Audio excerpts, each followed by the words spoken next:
There is no such thing as a Buford ground in the National Electrical Code, or NEC. The inspector was possibly mistaken or referring to a local regulation or practice that is not part of the NEC. The NEC has not adopted the term Buford ground and doesn't provide specific requirements for grounding methods using that term. Now let's talk about grounding in general, as outlined in the NEC. Grounding is a critical aspect of electrical safety. It provides a low impedance path for fault current to return to the source, allowing overcurrent protective devices like circuit breakers or fuses to operate and clear the fault, protecting equipment and preventing electrical shock. The NEC provides comprehensive rules and guidelines for proper grounding and bonding.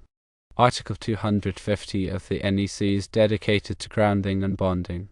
It covers a wide range of requirements, including grounding electrode systems, equipment grounding conductors, and bonding methods. Understanding Article 250 is essential for anyone involved in electrical installations. A grounding electrode system provides a connection to the earth. This connection helps stabilize voltage to earth during normal operation and provides a path for fault current during a ground fault. Common grounding electrodes include metal underground water pipes, concrete encased electrodes also known as UFA grounds, ground rings, and ground rods or pipes. The metal underground water pipe is often used as a grounding electrode if it's in direct contact with the earth for at least 10 feet. It's crucial to ensure the pipe is electrically continuous and any insulating sections are properly bonded around. Concrete encased electrodes or UFA grounds are made of at least 20 feet of bare copper conductor not smaller than number 4 AWG encased in at least 2 inches of concrete. This electrode is typically installed in the footing or foundation of a building. A ground ring consists of a bare copper conductor not smaller than number 2 AWG buried in the earth at a depth of at least 30 inches. It encircles the building or structure. Ground rods and pipes must be at least 8 feet long and driven into the earth.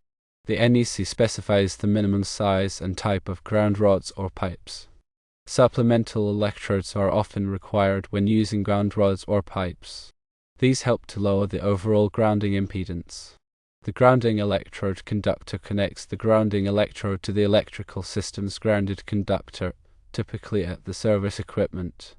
The size of the grounding electrode conductor is determined by the size of the service entrance conductors, as specified in NEC Table 250.66.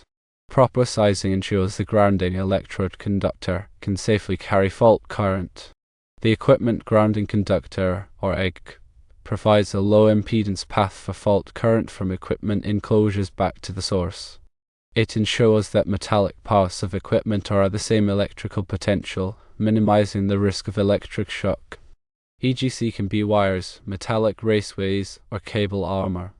The size of the equipment grounding conductor is determined by the size of the overcurrent protective device protecting the circuit, as specified in NEC Table 250.122. Bonding is the process of connecting metallic parts of an electrical system to create a low impedance path for fault current.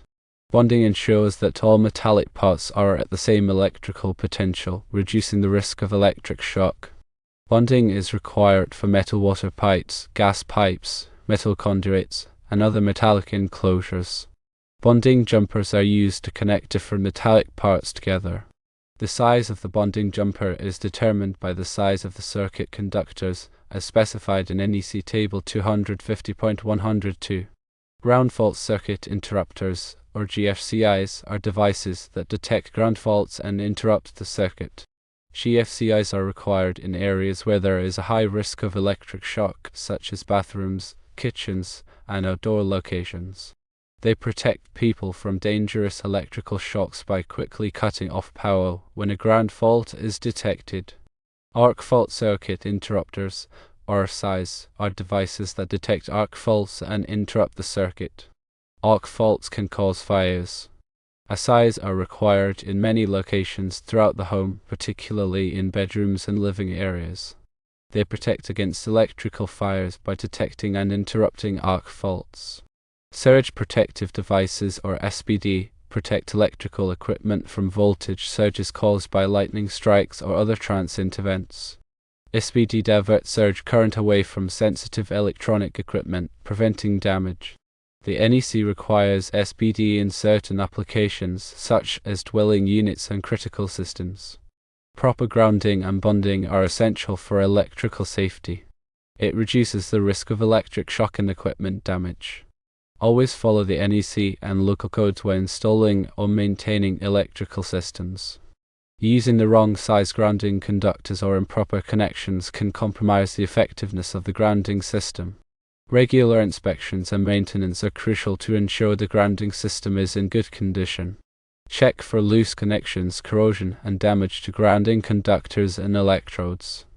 If you are not familiar with electrical work, always hire a qualified electrician. Working with electricity can be dangerous, and it's important to have the necessary knowledge and skills to do the job safely. Always disconnect power before working on electrical systems. Use appropriate personal protective equipment, such as insulated gloves and safety glasses. Double-check all connections and ensure they are properly tightened. Grounding and bonding are critical for ensuring the safety and reliability of electrical systems. Adhering to the NEC and employing best practices, electrical professionals and homeowners can significantly reduce the risk of electrical hazards. In summary, when it comes to grounding, remember these key points. Firstly, grounding provides a low impedance path for fault current, allowing overcurrent protective devices to operate. Secondly, the NEC Article 250 provides comprehensive rules and guidelines for grounding and bonding. Thirdly, grounding electrode systems connect to the earth, stabilizing voltage and providing a path for fault current. Fourthly, equipment grounding conductors provide a low impedance path from equipment enclosures back to the source. Fifthly, bonding connects metallic parts of an electrical system to create a low impedance path. Sixthly, GFCIs protect against electric shock, and FCIs protect against electrical fires. Seventhly, SPD protect equipment from voltage surges. Eighthly, proper sizing of grounding conductors and bonding jumpers is crucial. Ninthly, regular inspections and maintenance are essential. Tenthly, always hire a qualified electrician if you're not familiar with electrical work. Always prioritize safety when working with electricity.